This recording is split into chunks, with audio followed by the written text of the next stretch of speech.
Adaman Kame sun yanke ta saboda tana soyayya da mijinta.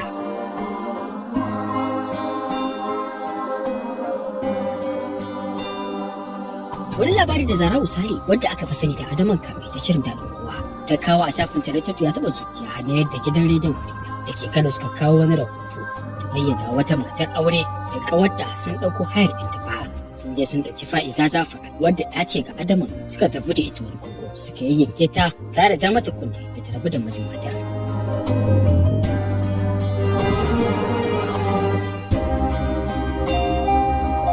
Adama ta wallafa wannan rahoton a shafinta na TikTok game da rubuta Kukiya da Tati, inda cikin rahoton wakilin gidan rediyon ya samu zantawa da Fa'iza da mijin matar da kuma ita Adaman gadai abin da rahoton ya bisa. Tare kuma an gurfanar da wasu mutane 4 a gaban kotun majistare da ke karamar hukumar Dawakin Tufa bisa zargin aikata laifuka 4 ciki har da haɗin kai da ɓoyewa tare da cin zarafin wata mata mai suna Fa'iza Ja'afar.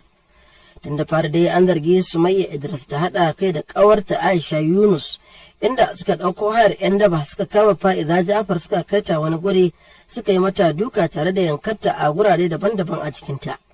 Wakilinmu Aminu Abdullahi Ibrahim na da cigaban labarin.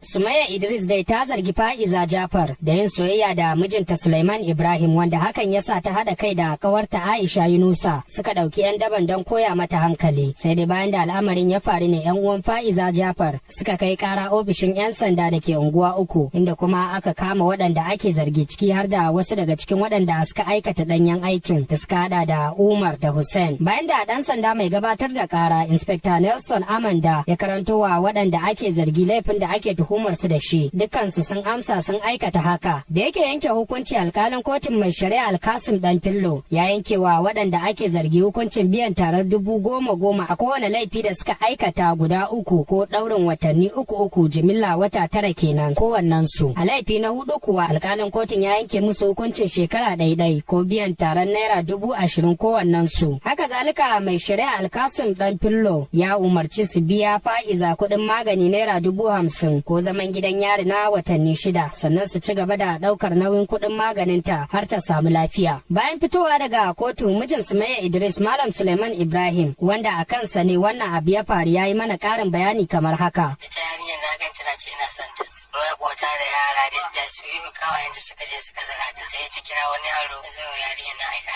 Da abin da aka yi wa kyauta ba an ci zarafin ta an mata wulakanci an mata rauni. Abin da nake cewa dai a yi haƙuri abin gaba ɗaya zai rikice mu lissafi. Ita ma Fa'iza Jafar da aka yi wa dukan kawo wuka tare da ji mata raunukan ta yi ƙarin haske. Sai ta ce ni ina da wanda za su yi maganin ke yan daba zan turo miki. Sai na samu su yan daban da ita Aisha sun fito daga gidanmu sun je nema na bana nan ina zuwa sai Aisha ta ce ga nan sai ya ɗauki goma ya buga mun a wuya. Sai na faɗin da ni kawai ina bude ido na sai na ganna a wani waje ba gidaje sai ciyayi haka kaman jeji. Sai na ce musu na yi azumi su bani ruwa bana gani jini na zuba sun yayyanka min hanci na ana ganin nan haƙora na ta ciki ta nan sama sun yayyanka hancin sun bubbuga min sun faffasa min jiki.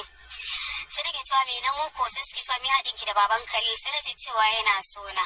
A nata bangaren mahaifiyar Fa'iza Jafar Hajiya Zara'u Sale Fantami ta ce ta gamsu da yadda kotu ta yanke hukuncin. Sai zama izina ga wasu masu yunkurin yin irin wannan ta'addancin sai zama musu izina. Tunda gashi nan da yanzu da aka yi musu ga azumi ana yi za su je su sha ruwa a gidan yari. Kaga wannan ai ba alkhairi ba. To haka da Allah zai ba mu iko yadda za mu yi mu tallafa mata ba ta samu lafiya insha Allah. Hajiya Zara'u Sale Fantami ta kuma yi godiya ga hukumar 'yan sanda bisa yadda hukumar ta jajirce wajen kamo waɗanda ake zargi tare da hukunta su. Amina Abdullahi Ibrahim, Premier Radio.